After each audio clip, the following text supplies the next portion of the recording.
No broken seal. No missing truck. No alarm. And yet 550 Indian rupees crore in sensitive government technology vanished into thin air. This isn't a heist movie. This actually happened. It was almost midnight. One of the country's most heavily guarded shipments, carrying some of its most sensitive technology, was on its way to its final destination. The GPS was live.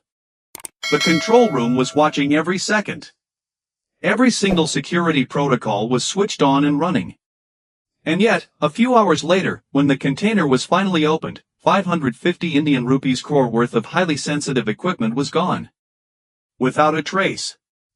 Here's what made it truly chilling: the seal hadn't been broken. The truck hadn't gone missing. Not a single alarm had gone off.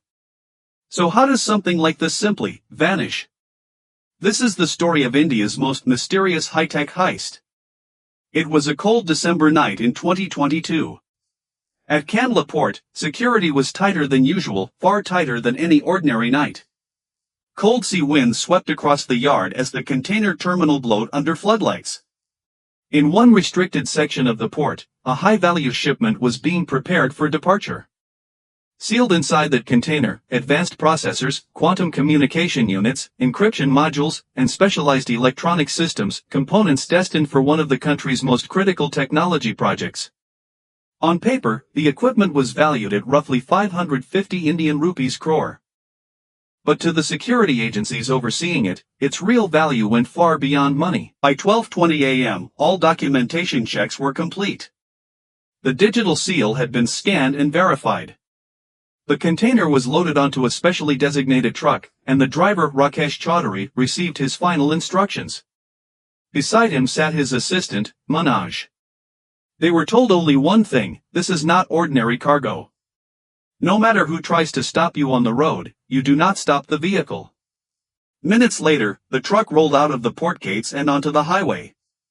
Miles away, a wall of monitors flickered with live camera feeds. Once, the man behind those screens had been one of the country's most respected cybersecurity experts, the man major corporations trusted to secure their networks. Then, one day, he vanished. When his name resurfaced, it was in connection with international cybercrime cases. Today, he went by a different identity, the head of a shadow organization known only as Phantom Network. His name, Biraj. Senator watching the screen, Biraj said quietly, "The target's on the move." Beside him, a young operative confirmed, "GPS spoofing is active." Another added, "We've got control of the surveillance network too." Biraj allowed himself a small smile. Then the real game begins now. On the highway, Rakesh had no reason to suspect anything. The road was nearly empty. The truck moved steadily along at a comfortable pace. What he didn't know, the location showing on the control room screen and the truck's actual location had already begun to drift apart. Phantom Network had already fed a false signal into the tracking system, and no one watching the monitors could tell the difference. About an hour in, the truck approached a stretch where road repair work appeared to be underway. Barricades lined the shoulder. Yellow warning lights blinked in the dark. A handful of men in road crew uniforms stood nearby. One of them raised a hand, signaling the truck to slow down. "There's been an accident up ahead. You'll need to take the diversion." Rakesh didn't hesitate for a second. He steered the truck onto the indicated route. It was a setup. Months in the making, built, rehearsed, and staged for this single night. Minutes later, the truck rolled into a deserted industrial zone. Out of nowhere, 3 black SUVs pulled up and blocked the path.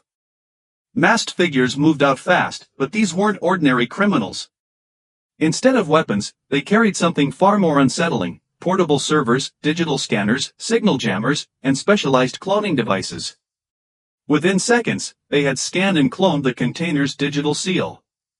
Then, a second truck was brought in, identical down to the paint, the branding, every visible detail. What happened next would leave investigators stunned for months. Using a specialized hydraulic rig, the real container was lifted off and a fake one, loaded with nothing but electronic scrap, broken stone, and useless scrap metal, was put in its place. The entire swap took under 18 minutes. Rakesh and Manoj were threatened into silence and sent back onto the main road, with one final warning ringing in their ears: tell anyone what really happened, and your families will pay for it. By morning, the truck reached its scheduled warehouse. On the surface, everything looked routine. Paperwork checked out. The digital seal was valid, the container number matched. Then someone opened it. Silence fell across the entire hall. Equipment worth crores had vanished, replaced with nothing but junk. Within hours, the case reached national security agencies. Cybercrime specialist Aditi Rana was assigned to lead the investigation. It didn't take her long to realize this was no ordinary theft. Digging deeper, her team found the truck's tracking system had been remotely compromised, and hours of highway camera footage showed suspicious gaps in tampering. Then came another twist. An IT employee at the company that had commissioned the shipment had gone missing 2 days before the heist. His name, Nikhil Mehra. On his abandoned laptop, investigators recovered a single encrypted file. It contained just one word: phantom. That single word cracked the case wide open. Over the following weeks, the cybercrime unit dug through the dark web, encrypted servers, and suspicious digital networks. Slowly, a massive operation began to take shape. Phantom Network wasn't confined to India, it was active across multiple countries. And it wasn't chasing money from banks. Its targets were sensitive technology, defense equipment, and critical data. Then came another gut punch: the stolen equipment hadn't even left the country yet. Which meant the criminals were preparing for something far bigger. After months of surveillance, a tip came in: a suspicious activity had been detected at an abandoned data center deep in the deserts of Rajasthan. Under cover of darkness, special forces surrounded the facility from every side. Moving in, they discovered dozens of servers, encrypted communication systems, and a large portion of the stolen equipment.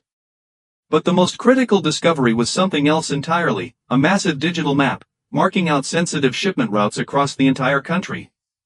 It became clear in that moment, the 550 Indian rupees crore theft had only been the opening move. Phantom Network had been targeting the nation's most critical logistics and technology infrastructure all along. As the operation pushed forward, forces finally breached the main control room. And there, surrounded by a wall of active screens, stood Viraj Senator. He looked at the officers and smiled. People think their systems are secure. I just show the world what they're really made of. Almost instantly, alarms tore through the data center. Viraj had already triggered a self-destruct protocol. Servers began wiping their own data in real time. Commandos closed in, but Viraj slipped through a concealed passage behind him and disappeared into the dark. What followed was a chase spanning kilometers, through desert tunnels, abandoned mines, and pitch-black passages, security forces staying right on his trail. Finally, he reached the edge of a deep ravine. No path forward. Officers called out for him to surrender. For a few long seconds, he stood completely still. Then he smiled and jumped into the darkness. For days, search teams combed the ravine and the surrounding terrain. No clear trace of Virajsen was ever found. Most of the stolen equipment was eventually recovered. Several Phantom Network members were arrested. National security agencies patched a number of critical vulnerabilities in the system. But one question from this case remains unanswered to this day. Did Virajsen die in that ravine? Or is he still out there, somewhere, quietly planning to break into the next system? And maybe that question is exactly what turns this from a simple robbery into one of the most mysterious high-tech heists in the country's history.